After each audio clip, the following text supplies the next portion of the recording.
Children of the Undead, welcome to a new video. Sorry this took me so long to make, my tablet decided to spontaneously break, so I couldn't record the Speedpaint, but now it's here. And what I wanted to talk about today is how to better RP, because I've seen the Zodiac Lords and Twisted Disasters roleplay pet peeves, and I thought, well, I also have a lot of experiences in the roleplay scene, so maybe I should go and share my experiences. What is RP? RP stands for roleplaying, and it's basically writing a story with another person. You write a paragraph or two explaining what your character does, and then they respond with what their character would do in response to that. It's really fun, but it can consume your entire life if you're not careful. First though, credit to my friend for letting me draw his characters. This is his screen name, and these are his creations. The other characters belong to me. They're currently in a roleplay together. If you want to know more about that, then you can watch the video I uploaded before this one. Link is in the description. With all of that out of the way, let's get to the video. I also asked a couple of people from my RP forum for their opinions, so I loosely quote some of their points. Thanks for helping me out, guys. Point 1, the characters. Have a character that is very fleshed out. A backstory, an interesting personality, maybe some quirks. Only do one-off RP characters that you've never used before if you're very good at remembering their personality. And keep updating a ref sheet for them to make sure you don't forget any of their traits. This point has been brought to my attention by Pikachuchino. Alright. Don't make your characters perfect. Also, don't make your character an average Joe with little to no personality. Give them flaws, like being hot-headed or being selfish. Give them some traits your partner can work off of.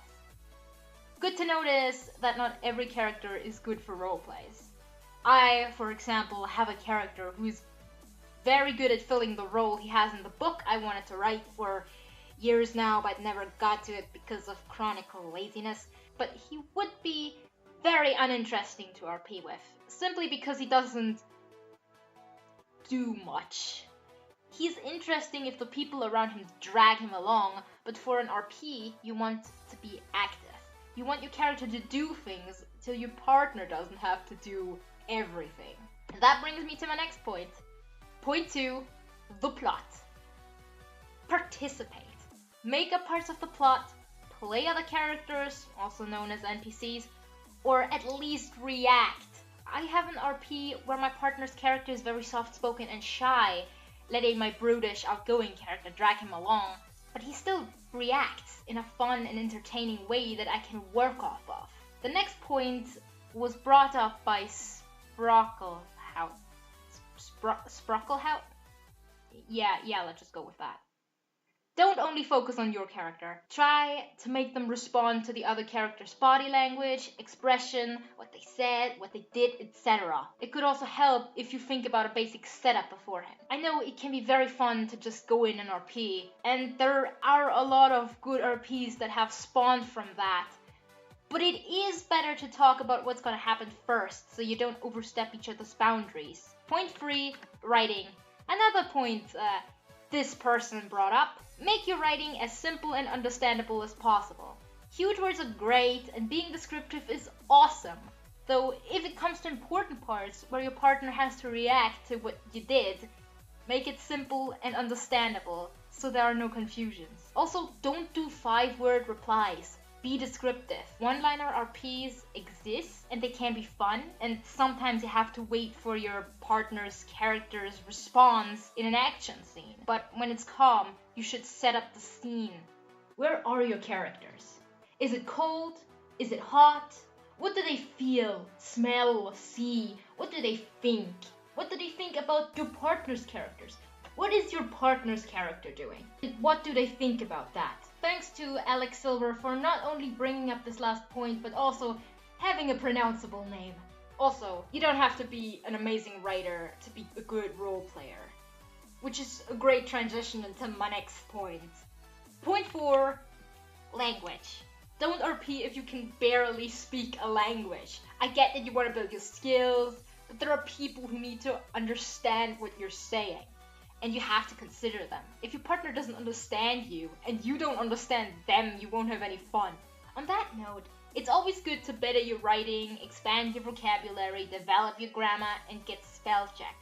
Good videos on how to get better at writing, character development, and stuff like that are linked in the description. Believe me, it will make your RP so much more fun if you actually know what you're doing. Point 5, minor pet peeves. These are some things my friend and I have talked about that she finds particularly annoying. No god modding.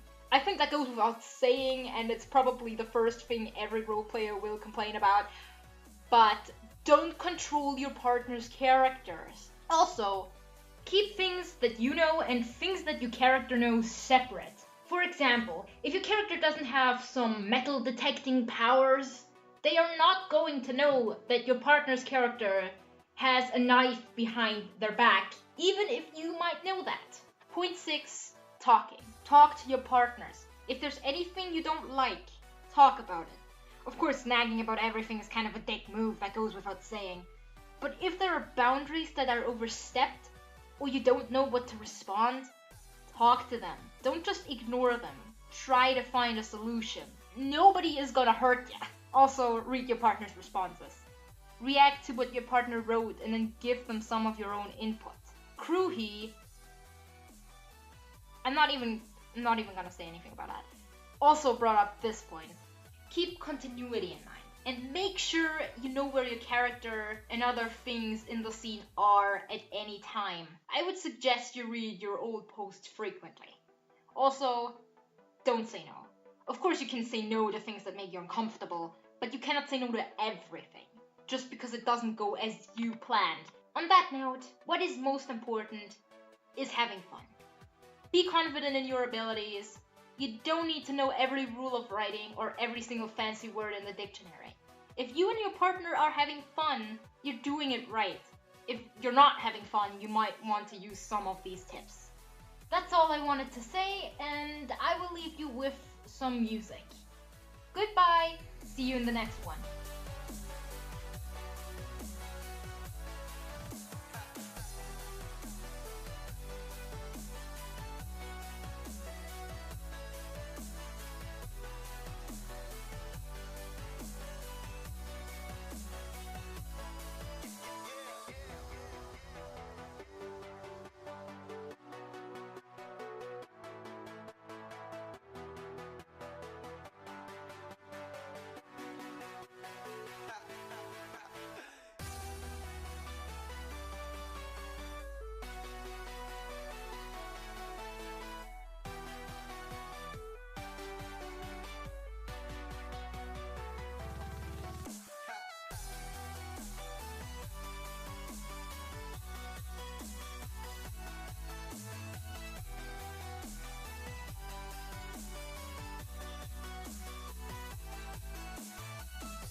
Also, the word would upsets a lot of people for some reason.